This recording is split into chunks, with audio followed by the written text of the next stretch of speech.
Welcome to another Honey Hole Conversations fly tying video. Today with me I have my buddy Zach Harris. Hello. We're going to be tying the Lunch Money streamer, not the Lunch Money minnow. Why is it not the Lunch Money minnow? I don't know. Apparently you were involved in some online drama regarding the... I don't think it was necessarily drama. I wouldn't call it drama. No. But some inside jokes regarding the Lunch Money minnow or streamer.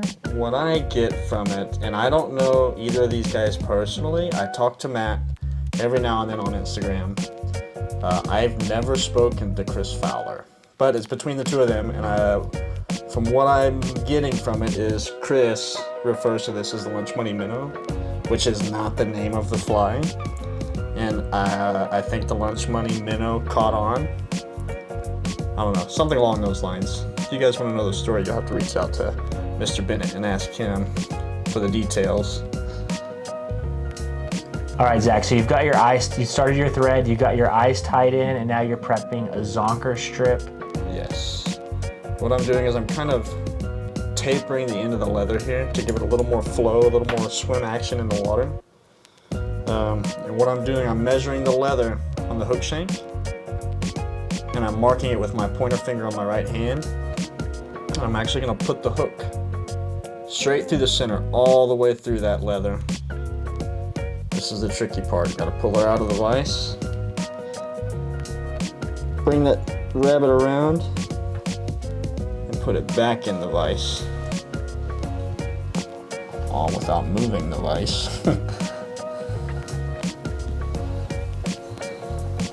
Cool. So now the rabbit. Where are we at? What's going on here? The rabbit is on the hook, and your tail is hanging back.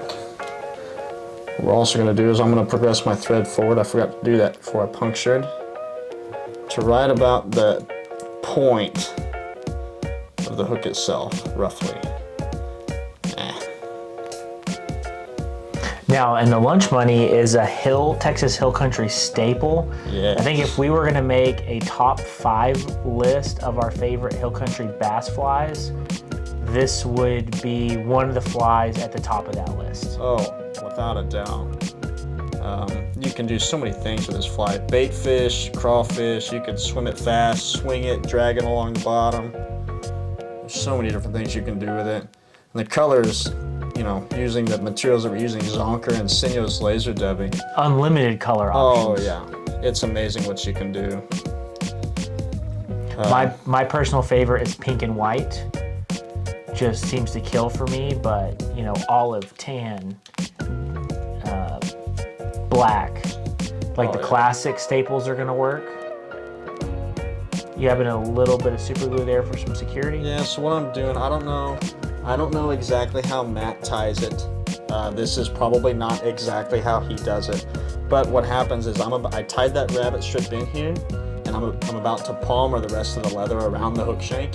And if you don't get those wraps perfectly tight when you're tying in the tail, it'll want to spin and be a real headache for you. So I just put a little dab of super glue right at the tie-in point, and then right where the hook punctures through that leather to just make the tying process easier. This isn't a hard one to learn how to tie. Not at all. It just takes a little patience when you're learning, but this is definitely one of the first memorable streamer patterns that I learned to tie. So you're just wrapping that zonker forward? Yep, I wrap it 2 full wraps, and then I capture it on top on the 3rd round, so it ends up being 2.5 wraps roughly. And I'll just capture it 1, 2, 3. Now, just so you guys know too, front. this is on a size 6 hook, which makes it a Lunch Money, but you can tie it on a smaller hook, a size 8 or a size 10, and that is called the Brunch Money. Yep, and I've actually tied them bigger than that too, on 4s and 2s even. Yep, 100%. And it still works pretty good. So right now I'm just kind of capturing, making sure that rabbit zonker is really captured in there. And I'm kind of covering the tag in that I trimmed away. And I've got these hairs that I captured sticking forward. You can trim those if you want. And get them out of your way. It doesn't have to be perfect. All this is going to get covered up. So what I'm going to do now, I'm going to pull this hair back, create a nice little platform to tie my rubber legs in. And sometimes your hair will get really spiky. It's just from static. What you can do, wet your fingertips, just pull it backward to keep it out of your way. Now we have this nice thread platform there. I'll take 2 rubber legs, fold them around my thread, and I'll aim them to one side.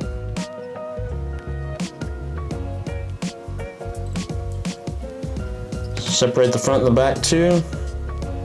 Oop, capture them a few times. And pull the front half over and capture those on the opposite side. So now you should have 2 legs on each side running down the side of the fly. Now what I do, this is a good trick. If you don't have a hair clip, 50-cent hair clip from the Walmart, get one because it helps a lot. To hold those legs back, you can clip it up to your vise. Whatever you can get that clip on. Trim a few of these hairs real quick. Get them out of my way. So now with the head of the fly, what I like to do is behind the eyes, I'll tie in 2 thin clumps of Senyo's laser dub, 2 on top and 2 on bottom, and then in front of the eyes, I'll do 1 thicker clump on top and 1 thicker clump on bottom. Oops. And that should leave you with a perfect head, relatively little trimming. I like to start with the bottom. You can start with the top if you want to, it doesn't matter either way. But we're gonna hold the hair down and catch it halfway, 50-50. Again, starting with the bottom. And I kind of flatten it out once I get that first wrap.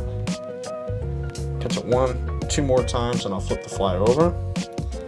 And I'll take my first clump on top. This one, what I'm gonna do, so I'll lay it down, but it's not gonna be dead center in the middle of the fly. It's gonna be off to the side. Capture 1, 2, 3. Now when I fold the top back, I'm gonna pull it to the other side of the fly. So it makes a V. I'm also gonna capture the bottom or grab the bottom with my fingers and pull it straight back. Do some tight wraps in front of those materials. Now we kind of have the process going here. Now what Zach's not showing you is he prepped these materials, and we're gonna make a video showing how to prep laser dub for putting on flies like this, or if you put it onto an articulated streamer, build a head out of it, how to prep and blend the materials. Yeah, you can make all sorts of custom colors, and I prepped just to make the video move a little smoother. So as you can see, I took my second clump of belly hair. This time when I pull down on that first wrap, I'm gonna kind of get behind the eye, and I'm gonna pull forward toward the eye to suck that hair down underneath where those eyes are tied in. Oops, I'm not ready to clump it together. So 1 more wrap, suck it in there, flip it over. We'll do the exact same thing on top. This time we're not gonna make that V. We're gonna do a right dead in the middle. Kind of pull it forward a little bit, capture it a few times. I'm gonna fold it back. Wrap in front. Now it's important to wrap in front of these bundles and not on top. If you wrap on top, it'll lay down flat. If you wrap in front, when I let go, you see they puff up. If I wrapped over top, they wouldn't puff up like that. They would just lay straight down flat. Now we're gonna jump the eyes, come to the front of the fly, and I'm just gonna lay down a thread base on the hook shank. And I'm gonna end up leaving my thread right in the middle between the eye of the hook and the dumbbell eyes. Start with my belly.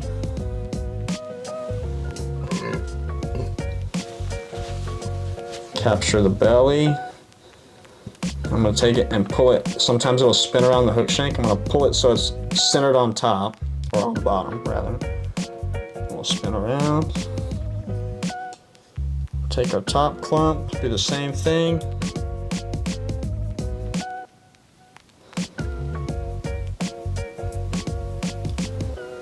Two, three, center it, pull our wraps tight, do one more. I'm gonna take my fingers and put them in the front and push them back. Same thing, you don't want to capture this material, you want to build a thread dam in front of it. So I'm just going to start wrapping. And I'm pushing that material back and tightening it up. What weight rod do you think you throw this fly on? What would you fish this size lunch money? I'd throw it on a 5-weight probably. Depending on the size, sometimes if you really want to get crazy, you can get away with throwing it on a lighter rod. But it does have lead eye, so it is a little heavy of a fly, so it's going to be a little clunky. So a faster 5-weight would do good, or like a glass 6-weight would be good. It's not a hard fly to throw, but because of those eyes, if you've never done it before, you're going to feel it on that back cast. That's for sure. Yeah, it's relatively easy fly to throw. Oh yeah. Alright, so now we got a hairy looking fly here. Cool thing about this laser dub is it's the right length. You shouldn't have to do any trimming. I'm just going to start brushing it all back and blending my colors together, and all the loose hair is going to come out with my brush. So all my clumps are now going to look like one piece in the finished fly.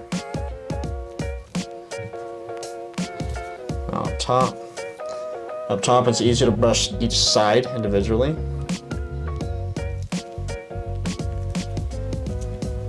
Push it down there, work it around the hook.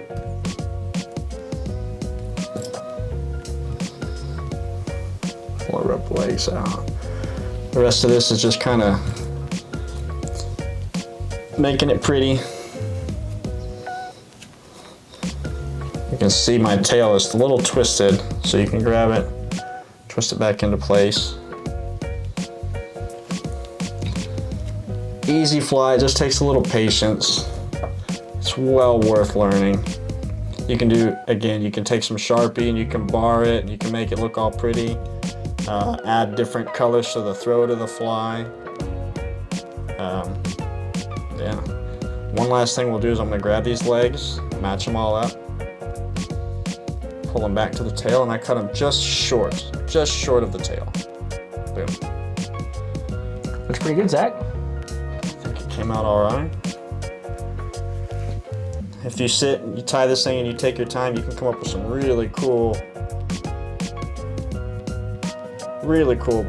combinations.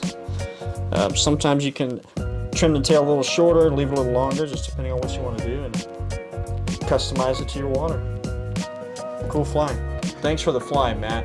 Appreciate you, buddy. Yeah, this is such a sweet fly, and Matt's a great guy. So like I said, we'll have the link to his website in the description. If he starts tying again, you guys can order from him, or you can tie it yourself. And we'll have all the materials linked down below as well, in case you guys need a materials list or need to order some materials. Otherwise, guys, thanks for watching.